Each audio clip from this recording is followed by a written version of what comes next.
Hello दोस्तों, स्वागत है आप सभी लोगों का एस के ऑनलाइन कोचिंग यूट्यूब चैनल पर। मैं कक्षा 12वीं के बच्चों के लिए प्रश्न बैंक से, एमपी बोर्ड प्रश्न बैंक से बहुत इंपॉर्टेंट क्वेश्चन लेकर आया हूं चैप्टर 1 से। और ये जो 2 नंबर वाले क्वेश्चन है और बहुत ही इंपॉर्टेंट है, इनकी आने की संभावना है।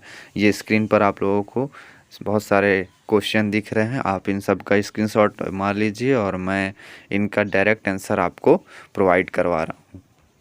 तो चलते हैं डायरेक्ट इनके आंसर की ओर। तो इनका आंसर है, यदि आप इस वीडियो पर नए हैं तो प्लीज़ इसे सब्सक्राइब कर लीजिएगा ताकि आने वाला नेक्स्ट वीडियो आप तक पहुंच जाए। और यदि वीडियो पसंद आएगा तो प्लीज़ इसे लाइक करिएगा और अपने दोस्तों को शेयर करिएगा।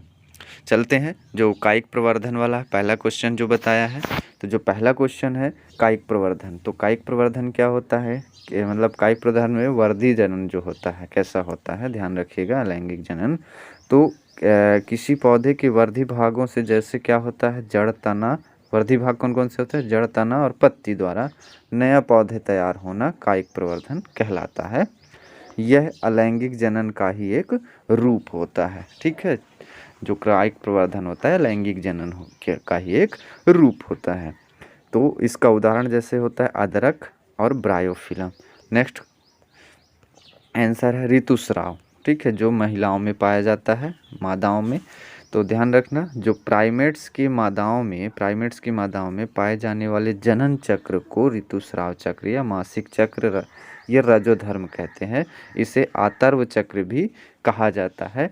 स्त्रियों में ऋतुस्राव जो है 28 से 29 दिन में आता है और यह 3 से 5 दिन तक जारी रहता है। ध्यान रखना, तो ध्यान रखिएगा, ये जो चक्र है 3 से 5 दिन तक रहता है महीने में। चलते हैं नेक्स्ट आंसर की ओर। उभयलिंगाश्रयी और एक लिंगाश्रयी क्या होता है। तो उभयलिंगाश्रयी मतलब जब पुंकेसर अर्थात नर पुष्प और स्त्री केसर अर्थात मादा पुष्प एक ही पौधे पर उपस्थित हो तो पौधा कैसा होता है, उभयलिंगाश्रयी कहलाता है। उदाहरण जैसे मक्का, खीरा आदि। नेक्स्ट आंसर इसका है, इसी का ध्यान रखना, एक लिंगाश्रयी। एक लिंगाश्रयी क्या होता है, जब नर पुष्प अर्थात जो हमने बताया पुंकेसर और मादा पुष्प माने स्त्री केसर अलग अलग पौधे पर उपस्थित होता है तब पौधा कैसा कहलाता है, एक लिंगाश्रयी कहलाता है। ध्यान रखना, उदाहरण है पपीता, सहतूत आदि। नेक्स्ट आंसर है पुनरुद्भवन। पुनरुद्भवन क्या होता है, जीव जंतुओं की वह क्षमता जिसके कारण खोए हुए अंगों का पुनर्निर्माण होता है, पुनरुद्भवन कहलाता है।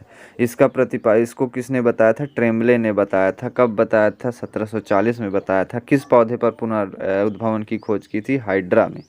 हाइड्रा पौधे में पुनरुद्भवन की खोज की थी। उदाहरण है हाइड्रा और प्लेनेरिया। प्लेनेरिया में सबसे ज़्यादा पुनरुद्भवन की क्षमता पाई जाती है। ध्यान रखना, ऑब्जेक्टिव में कभी कभी पूछ देता है। नेक्स्ट आंसर है कलिका निर्माण, ये कली निर्माण की क्रियाविधि। तो ध्यान रखना, यह एक उत्तम एवं नवीन विधि है। यह रोपण की एक रूपांतरण विधि है। ध्यान रखना, ये कैसा है, रोपण की का ही एक रूपांतरण विधि है। इस विधि में निकृष्ट किस्म के मतलब उच्च किस्म के पौधे के तने की छाल में जो मतलब उच्च नहीं निम्न वाला, और लगाया किसको जाता है, उच्च वाले को। तो ध्यान रखना, निकृष्ट किस्म के पौधे के तने की छाल में गहराई तक तिरछा काटते हैं, फिर उसमें उसी जाति की अच्छी किस्म की कलिका को सावधानी पूर्वक क्या करते हैं, रोपण कर देते हैं। इस क्रिया को कलिकायन कहते हैं या कली निर्माण कहते हैं। ठीक है, या टी कलिका भी कहते हैं, इसी को ध्यान रखना। चलते हैं नेक्स्ट आंसर है खंडन विधि। खंडन क्या है, ध्यान रखना, खंडन क्या है भाई, खंडन जो होता है वो इस विधि में जनक का शरीर किसी कारणवश 2 या अनेक खंडों में टूट जाता है और प्रत्येक खंड पुनः वृद्धि करके नए संतति, ये न लिख गया गलती से, नए संतति बनाता है। इसे खंडन कहते हैं। ठीक है, उदाहरण क्या क्या है, जैसे शैवाल में स्पायरोगैरा, कवक एवं ब्रायोफाइट्स जो पौधे होते हैं वो क्या कहते हैं, वो खंडन विधि द्वारा अपने संततियों का निर्माण करते हैं। आई होप आप लोगों को ये वीडियो पसंद आया होगा। ठीक है, और यदि इस चैनल पे आप नए हैं तो प्लीज़ इसे सब्सक्राइब करिएगा। बहुत बहुत धन्यवाद।